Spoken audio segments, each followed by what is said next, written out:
أعوذ بالله من الشيطان الرجيم بسم الله الرحمن الرحيم الحمد لله رب العالمين اللهم صل على سيدنا محمد وعلى آل سيدنا محمد وبارك وسلم الحمد لله رب اشرح لي صدري ويسر لي أمري واحلل عقدة من لساني يفقه قولي رب زدني علما رب زدني علما رب زدني علما الحمد لله.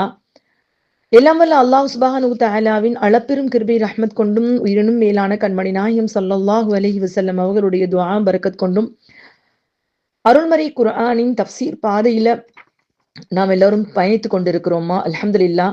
இத்தகைய ஒரு சிறப்பான பயணத்தை மேற்கொள்ளக்கூடிய தௌஃபீக்கை நமக்கு கொடுத்த எல்லாம் வல்ல அல்லாஹ் சுப்ஹானஹு தஆலாவுக்கே புகழ் அனைத்தையும் நன்றி அனைத்தையும் உரித்தாக்கி இன்ஷா அல்லாஹ் நம்முடைய பயணத்தை தொடருவோமா? நாம இப்ப பார்த்து கொண்டிருக்கிறது 49 50வது ஆயத்துக்கள். யாபனி இஸ்ராயில் அல்லாஹு தாலா பனி இஸ்ராயல்களை அழைச்சு அவர்களை சிறப்பித்ததை சொல்லி காமிச்சு மறுமை நாளை நினைவூட்டி அடுத்து அவர்கள் செய்த அட்டூழியங்கள், அவர்களுக்கு இழைக்கப்பட்ட கொடுமைகள், அவர்களுக்கு அல்லாஹ் செய்த அருட்கிருபைகள், அவர்கள் செய்த அட்டூழியங்கள் எல்லாமே வரிசைப்படுத்தி கொண்டு வர்றாமா. இத படிக்கிறப்போ உம்மத்தே முஹம்மதியாவாக நாம பிறந்ததுக்கு எத்தனையோ பாக்கியங்களை உலகத்துல அனுபவிச்சுட்டு இருக்கோமா. அல்ஹம்துலில்லாஹ். எல்லாத்த விட பெரிய பாக்கியமா எனக்கு மனசுல தோணுதுமா, ஒருவேளை இல்ல ஹாத்தமுல் அன்பியா நம்ம நபி தான் இறுதி நபி, இது பரிபூர்ண வேதம், அல்யௌம அக்மல்து லக்கும்னு அல்லாவே சொல்லிட்டான், இன்றைய தினம் உன் மார்க்கத்தை பரிபூர்ணமாக்கி விட்டோம்னு. இனி ஒரு நபியோ இனி ஒரு ரசூலோ வேதமோ கண்டிப்பா உலகத்துல வரப்போறது கிடையாது. இனி நம்ம பார்க்க போறதெல்லாம் உலக அழிவுக்குரிய அடையாளங்கள் தான்.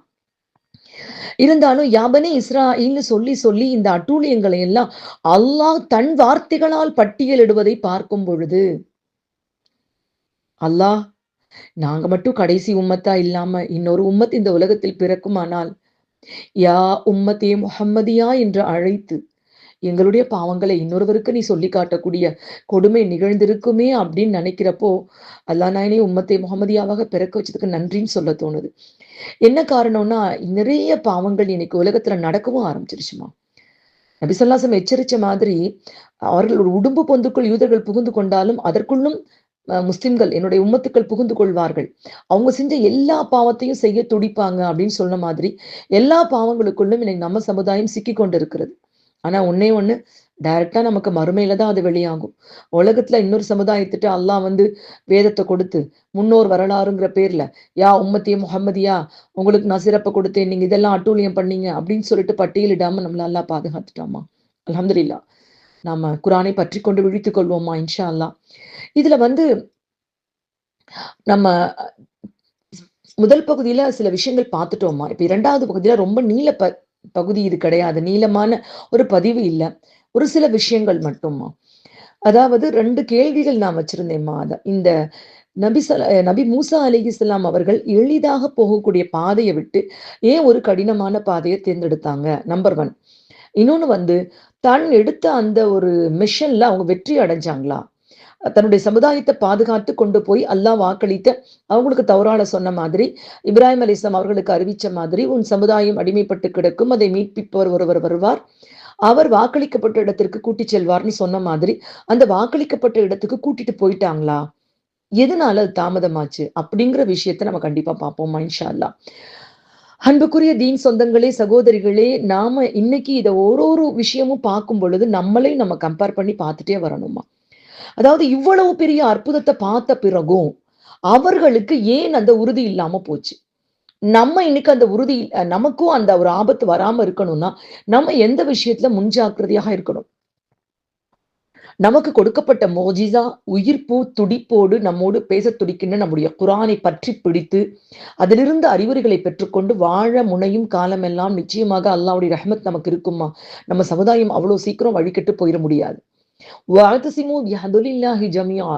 பற்றி பிடித்துக் கொள்ளுங்கள் ஒற்றுமையின் அந்த கயிற்றைன்னு சொல்லும் பொழுது அந்த ஹபிள் அப்படிங்கிறது குரானை குறிக்கிறதுன்னு சொல்றாங்க. அந்த அல்லாஹ் சுப்ஹானஹு வ தஆலா அந்த பாக்கியத்தை நமக்கு எல்லாரும் கொடுக்கணுமா இன்ஷா அல்லாஹ். இப்போ நமக்கு இந்த பிரயாணத்துல என்னென்ன நடந்துச்சு வரிசையா பின்னாடி பார்ப்போம்மா. நிறைய மூசா நபிக்கு ஏமாற்றங்கள். வெளியில வந்த உடனே அவங்க கேட்ட கேள்வி என்ன தெரியுமாமா? யா மூசா இஜஅல் லனா இலாஹன் கமா லஹும் ஆலிஹா. அங்க இருக்கக்கூடிய மற்ற சமுதாயங்களை பாக்குறாங்கம்மா. அங்க போற வழியில ஆங்காங்கு சில சமுதாயங்களை பாக்குறாங்க. அவங்க எல்லாம் அந்த சிலைகளை வணங்கி கொண்டிருக்கக்கூடியதையும், அவர்கள் வேறு வேறு மார்க்கங்கள் இருக்கிறதையும் பார்த்துட்டு எங்களுக்கு அந்த மாதிரி ஒரு தெய்வத்தை கொண்டு வான்னு கேக்குறாங்க. இவ்வளவு பெரிய அற்புதத்துக்கு பிறகு அவங்க மனோநிலை எப்படி இருக்குன்னு பாருங்க. இன்னொன்னு ரொம்ப அழகான விஷயம்மா, அதாவது ஒரு ஆய்வு கண்ணோட்டத்தோட பார்த்தோம்னா, ஏன் இவ்வளவு தூரம் தாமதமாச்சு? இத்தனை வருஷங்கள் தாமதமாச்சு. அதாவது பாலைவனத்திலேயே அவங்க 40 வருஷங்கள் அல்லாஹ் அவங்கள அழக்களிச்சிருக்கான். இதுக்கு எல்லாத்துக்கும் பின்னாடி அவங்க செஞ்ச பாவங்கள் ஒரு காரணமாக இருந்தாலும், இது எல்லாத்துலயும் ஒரு நுண்ணறிவு இருக்குதும்மா. ஏன்னா அடிமை மனோநிலையில இருந்து இருந்து அதை விட்டு விடுபட அந்த மக்களால முடியல. அதனாலதான் ரொம்ப சீக்கிரமே கன்று வணங்க தலைப்பட்டாங்க. மூசா நபியில நம்பிக்கை இல்லாம மூசா நபிய அவங்க நம்பிக்கையில ரொம்ப கஷ்டப்படுத்தினாங்க. அவங்களுடைய விஷயங்கள்ல ஒவ்வொரு முறையும் அவங்க மனதை உடையக செய்யக்கூடிய அளவுக்கு காரியங்களை செஞ்சாங்க. அது எந்த எந்த அளவுக்கு செஞ்சாங்கன்னாமா, மூசா நபியே சொல்றாங்க. என்ன சொல்றாங்க? கால ரப்பி லா அம்லிக்கு இல்லா நப்சி வ அஹி. அல்லாஹ், என்னோட மேலேயும் என் சகோதரன் மேலே தவிர வேற யார் மேலேயும் எனக்கு சக்தி இல்ல. இவங்க பண்ற அட்டூழியத்துக்கு நான் என்ன செய்வேன்? ஃபஃப்ரக் பைனனா வ பைன கௌமில் ஃபாசிகீன். எங்களையும் எந்த கூட்டத்துக்காக அவ்வளோ தியாகம் பண்ணாங்களோ, அந்த கூட்டத்தை விட்டு என்னை பிரிச்சுட அல்லாஹ்னே துஆ செய்ய ஆரம்பிச்சுட்டாங்கம்மா. ஃபரக்னா பிகுமுல் பஹ்ர். அவர்களுக்காக மூசா நபி மூலமாக அல்லாஹ் கடலை பிளக்கச் செய்த அற்புதத்தை நிகழ்த்தினான். அந்த அற்புதத்தை நிகழ்த்தாட்டிய மூசா நபி அலைஹிஸ்ஸலாம் அவங்க சொல்றாங்க, அல்லாஹ், இந்த பாவியான கூட்டத்தை விட்டு என்ன பிரிச்சுடு அல்லாஹ். அவங்கள என்னால கட்டுப்படுத்த முடியல. என்னையும் என் சகோதரர் மேலேயும் இருக்கக்கூடிய அந்த கட்டுப்பாட்டு, எங்களுக்கு இருக்கக்கூடிய அந்த சக்தியை மத்தவங்க மேல எனக்கு காட்ட முடியலன்னு அவங்க அவ்வளோ எவ்வளோ வேதனையா அவங்க சொல்லியிருந்திருப்பாங்கம்மா. இப்போ இந்த பாதை மாறுனதுக்கான காரணங்கள் சில பாயிண்ட்ஸ் குடுக்குறாங்கம்மா. அதாவது அவங்க கிட்ட இருந்த அந்த மனநிலை இருக்குல்ல, அது மாறணும்னா சில சோதனைகள அவங்களுக்கு குடுத்து, அவங்கள பக்குவப்படுத்தணும். ஏன்னா பாரம்பரியம் பாரம்பரியமா அடிமைப்பட்டு அவங்களுக்கு சுய சிந்தனை, அந்த சுய கௌரவம், அது நேர்பாதையில் நிலைத்திருக்கக்கூடிய ஆற்றல்லாம் இல்ல.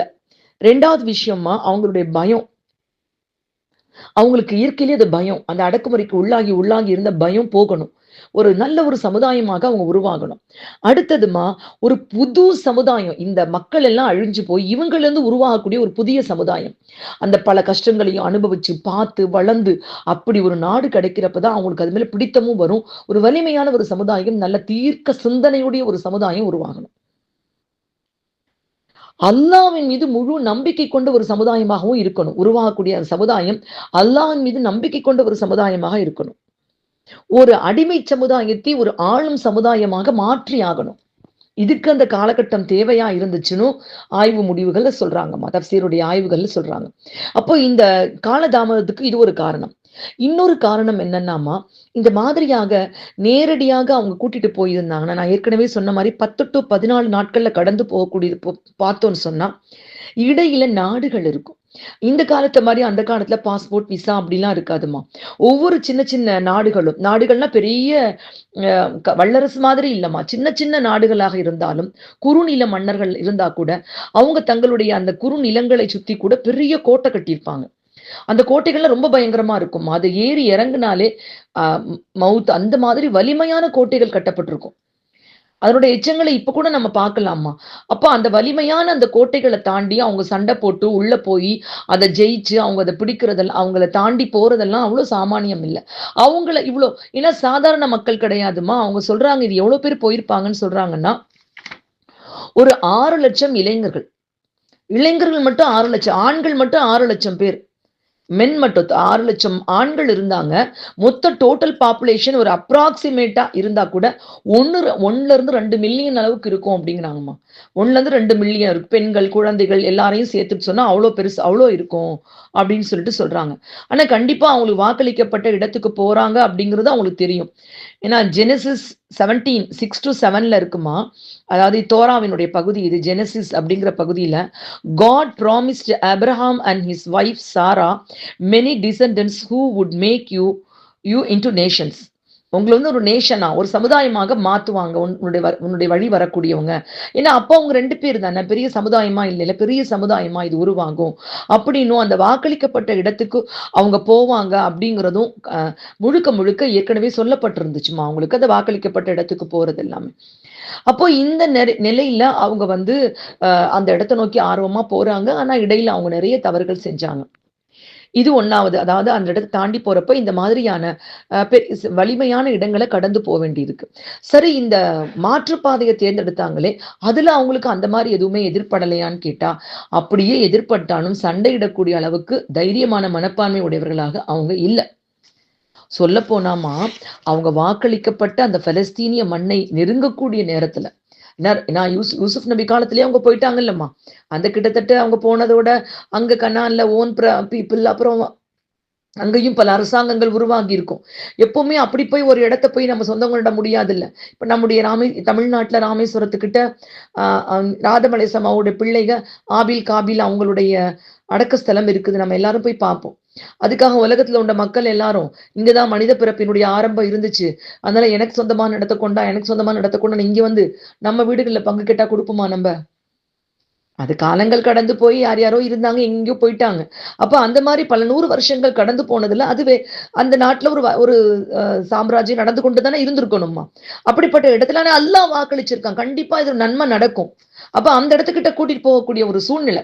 அந்த இடத்துல மட்டும் அவங்க ஒத்திருந்தாங்கன்னா, மூசா நபி கண்டிப்பா அவங்க அந்த நோக்கத்த அடைஞ்சிருப்பாங்கம்மா. மூசா நபி கூட்டிக் கொண்டு போய் விட்டு எந்த நோக்கத்துக்காக அவங்க அவ்ளோ சிரமப்பட்டாங்களோ, அத கண்குளிர பார்த்திருப்பாங்க. ஆனா அது அந்த பாக்கியம் அவங்களுக்கு கிடைக்கல. அந்த பக்கத்துல போனோம்னா அவங்க என்ன சொன்னாங்க அப்படிங்கிறதுக்கு குரான்ல பாருங்க, சூரத்துல் மாஇதால அல்லாஹ் சொல்லி காமிச்சிருக்காமா.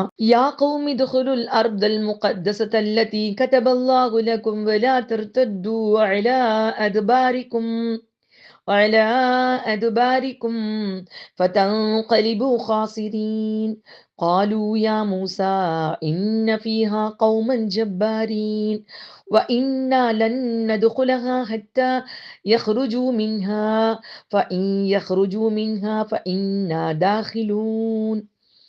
என் சமூகத்தாரே, உங்களுக்காக அல்லாஹ் விதியாக்கியுள்ள பரிசுத்த பூமியில் பிரவேசியுங்கள். இன்னும் நீங்கள் புறமுதுகிட்டு திரும்பி விடாதீர்கள். அவ்வாறு செய்தால் நீங்கள் நஷ்டவாளிகளாக திரும்பி விடுவீர்கள் அப்படின்னு சொல்றாங்க. அதுக்கு அந்த மக்கள் சொல்றாங்க, மூசாவே, நிச்சயமாக அந்த இடத்தில் மிகவும் பலசாலியான கூட்டத்தார் இருக்கின்றார்கள். எனவே அவர்கள் அதை விட்டு வெளியேறும் வரை நிச்சயமாக நாங்கள் அதில் பிரவேசிக்கவே மாட்டோம். அவர்கள் அதை விட்டு வெளியேறிவிட்டால் அப்பொழுது நாங்கள் பிரவேசிப்போம்னு சொல்றாங்க. இன்னும் சொல்றாங்க பாருங்கம்மா. அடுத்து 2 ஆயத் கடந்து சொல்றாங்க. அல்லாஹ் அப்படியே அத படம் பிடிச்சு காமிச்சிருக்காங்கம்மா. "காலூ யா மூசா காலூ யா மூசா இன்னா லன் நதுகுலஹா அபதம் மா தாமூ ஃபீஹா ஃபத்ஹப் அன்த வ ரப்புக." இந்த வார்த்தைய பாருங்கம்மா. "ஃபத்ஹப் அன்த வ ரப்புக ஃபகாத்திலன் இன்னா ஹாஹுனா காயிதூன்." அல்லாஹு அக்பர். மூசாவே, அதில் மிகவும் பலசாலிகளான அவர்கள் இருந்து கொண்டிருக்கும் காலமெல்லாம் நிச்சயமாக நாங்கள் ஒருபோதும் அதில் பிரவேசிக்கவே மாட்டோம். ஆகவே நீரும் உம்முடைய ரப்பும் சென்று நீங்கள் இருவரும் அவர்களோடு போரிடுங்கள், சண்டை போடுங்க. நீங்களும் உங்க அல்லாவும் போங்க. வார்த்தைகளை பாருங்கம்மா. நிச்சயமாக நாங்கள் இந்த இடத்திலேயே உட்கார்ந்து கொண்டிருக்கிறோம் அப்படின்னு சொன்னதுனால அல்லாஹு தாலா அடுத்து சொல்றான் பாருங்கம்மா. காலஃப இன்னஹா முஹர்ரமத்துன் அலைஹிம் 40 சன. 40 வருஷம் அல்லாஹ் அதை ஹராமாக்கிட்டான். அலைய வைக்கிறான் பாலைவனத்துல. எங்க போறதுன்னு தெரியாம அலையிறாங்கம்மா. அந்த 40 வருட காலத்துலதான் மூசா நபிக்கு அந்த பாக்கியம் கிடைக்காம போயிடுச்சு. எவ்வளோ கஷ்டப்பட்டு அவங்க ஃபிரௌனை விட்டு அவங்கள கூட்டிக் கொண்டு வந்து அவங்க மட்டும் இருந்தா ஜாலியா அழகா அரண்மனையில வளர்ந்துட்டு இருந்தாங்கல்லம்மா. அதே சந்தோஷத்தோட அப்படியே வாழ்ந்திருக்கலாமே. அப்படியே அவங்க அரண்மனையில தானே வளர்ந்தாங்க. அவங்களுக்கு எந்த கஷ்டமும் இல்லையே. சமுதாயத்துக்காக தானே அவங்க கவலைப்பட்டாங்க. தன் சமுதாயத்தை மீட்கணும் தானே கவலைப்பட்டாங்க. கடைசி வரைக்கும் அது நடக்கலம்மா. 2372வது ஹதீஸ் சஹீஹ் முஸ்லிம்ல பதிவாயிருக்கு. சஹீஹ் முஸ்லிம்ல மூசா அலைஹிஸ்ஸலாம் அவர்கள் அல்லாஹ்ட்ட கேக்குறாங்க. மூசா asked Allah to bring him near the holy land by the distance of a stone's throw. இந்த வார்த்தை கேட்கிறப்ப கவலையா இருக்குமா. அல்லாஹ், ஒரு கல்லெறி தூரத்துல என்னை கொண்டு வந்து மௌத்தாக்கிட அல்லாஹ். கல்லு போய் எரிஞ்சா எங்க அந்த புனித பூமியில போய் விழுமோ, அந்த இடத்துல பார்த்துக்கிட்டேவாது என் உயிரை வாங்கிடு அல்லாஹ் அப்படின்னு அல்லாஹ் கிட்ட கெஞ்சி கேட்டிருக்காங்க. மூசா இது சொல்லிட்டு நபி ஸல்லல்லாஹு அலைஹி வஸல்லம் சொல்றாங்க, நான் இப்பொழுது அங்கு இருந்திருந்தால் நான் உங்களுக்கு அந்த சிவப்பு நிற அந்த மலைப்பகுதிக்கு பக்கத்தில் உங்களுக்கு நான் அந்த கபரை காட்டியிருப்பேன். எங்க அவங்க வஃபாத் ஆனாங்கங்கிறத காட்டியிருப்பேன் அப்படின்னு சொல்லிட்டு சொல்றாங்கம்மா. அல்லாஹு அக்பர். அப்போ மூசா நபி அலைஹிஸ்ஸலாம் அவங்க அந்த கடைசி வரைக்கும் அவங்களோட போகல. சரி, அவங்களோட இந்த ஹாரூன் அலைஹிஸ்ஸலாம் என்ன ஆனாங்கன்னு கேட்டா, தஃப்சீர் சொல்லுதுமா, அவங்க இவங்களுக்கு முன்னாடியே வஃபாத் ஆயிட்டாங்க. அப்ப யாரு கூட்டிட்டு போனாங்கன்னு கேட்டா, யூஷா பின் நூன். இவங்க யாருன்னு தப்சீர் சொல்லுதுமா, சூரத்துல் கஹ்ஃப்ல மூசா நபியோடு ஒரு தோழர் ஒருத்தர் போனாங்க. அவங்க ஆசிரியர்கிட்ட பாடம் கேட்கறதுக்காக போகும் பொழுது, மூசா நபியோட ஒரு தோழர் ஒருத்தர் கூட போனதாக ஒரு இளைஞர் போயிருக்காங்க. அந்த அந்த அவர் தான் யூஷா பின் நூன்கிற நபி. அந்த நபி தான் இந்த 40 வருஷ காலத்துல அந்த ஓல்டர் ஜெனரேஷன் பெரும்பாலும் வஃபாத் ஆயிருப்பாங்க. மிச்சம் இருக்கக்கூடிய அந்த மக்களோட சேர்த்து கூட்டிக் கொண்டு போய் அந்த புனித பூமிக்குள்ள பிரவேசிச்சிருக்காங்க. அப்போ இந்த பிரயாணம் வந்து ரொம்ப ரொம்ப கடினமான பல பாடங்கள் நிறைந்த பிரயாணமா இருக்குமா. இதுல நாம அடுத்து பார்க்க போற கட்டம் ரொம்ப ரொம்ப முக்கியமான கட்டம். இதுல வந்து எப்படியெல்லாம் மனிதனுடைய மனம் மாறும் அப்படிங்கிறத நம்ம தெரிஞ்சு கொள்ளலாம். அப்படி மனம் மாறும் பொழுது அல்லாஹ் வந்து அழிஞ்சு போ அந்த பாவத்திலிருந்து எப்படி விட்டு வைக்கிறான் மனுஷங்கள அப்படிங்கிறது தெரிஞ்சுக்கலாம். ஏன்னா அவை நாடுனா உள்ளங்களை புரட்டுபவன் இல்லையாமா. கொஞ்ச நேரம் ஐயோ செய்யறது தப்பு அப்படிங்கிற உணர்வை கொடுத்துட்டா கூட மனுஷன் மாறிடுவான். ஆனா அப்படி அல்லாஹ் செய்ய மாட்டான். என்ன செய்றான்னா, தப்புலயே மூழ்கி மூழ்கி போறப்ப நீ ஒரேடியா நீ நாசமா போன்னு விட்டுறான். அப்படியும் விட்டு அல்லாஹ் வந்து அழிவினுடைய விளிம்புக்கும் கொண்டு போகக்கூடிய வல்லமை அல்லாஹ்வுக்கு இருக்கு. அப்படி அல்லாஹ் எப்பேர்ப்பட்ட பாவம் செஞ்சா அல்லாஹ் அப்படி விடுவான் அப்படிங்கிறதையும் நம்ம யோசிக்கணும். எப்ப அல்லாஹ்வ எவ்வளவு கோவப்படுத்தக்கூடிய ஒரு பாவத்த இந்த மனிதர்கள் செய்வாங்க, செய்ய துணிவாங்க. இதையும் நமக்கு அந்த அடுத்த பகுதி நமக்கு உணர்த்தும்மா இன்ஷா அல்லாஹ். இன்ஷா அல்லாஹ் அடுத்து வரக்கூடிய ஆயத்துக்களுடைய தஃப்சீர்ல அந்த பிரயாணத்துல இந்த காட்சிகளையும் நமக்கு அல்லாஹ் காமிப்பாம்மா. நாம அந்த பிரயாணத்துல இருக்கிறோம். கடந்த காலத்துக்குள்ள ஒரு டைம் மெஷின் மாதிரிம்மா. சொல்லுவாங்க பார்த்தீங்களா? டைம் மெஷின்ல போய் கடந்த காலத்துக்குள்ள போறதுன்னு. இப்போ அல்லாஹ் நம்மள டைம் மெஷின்ல உள்ளக்குள்ள இருக்கிற மாதிரி நம்மள குர்ஆன் மூலமா அப்படியே அந்த கடந்த காலத்துக்குள்ள அல்லாஹ் கொண்டு போறான். இதெல்லாம் காட்சிகளாக பார்க்குறோம் நம்ப. ஆனா அதுலருந்து நெறைய படிப்பினைகள் நம்ம எடுத்துக்கொள்ளணும் இன்ஷா அல்லாஹ்மா. அடுத்து அவங்க செஞ்ச எவ்வளோ ஒரு பெரிய அபாண்டம் அவங்க செஞ்சிருக்காங்க அப்படிங்கிறதும் இன்ஷா அல்லாஹ் நம்ம பார்ப்போம். அல்லாஹ் சுப்ஹானஹு வ தஆலா இதை நிறைவேற்றக்கூடிய ஆற்றலையும், இதிலிருந்து பாடங்கள் பெற்றுக்கொள்ளக்கூடிய சக்தியையும் இன்ஷா அல்லாஹ் நம் அனைவருக்கும் தந்தருள் புரிவானாக. ஆமீன் யா ரப்பல் ஆலமீன். அஸ்ஸலாமு அலைக்கும் வரஹ்மத்துல்லாஹி வ பரகாத்துஹு.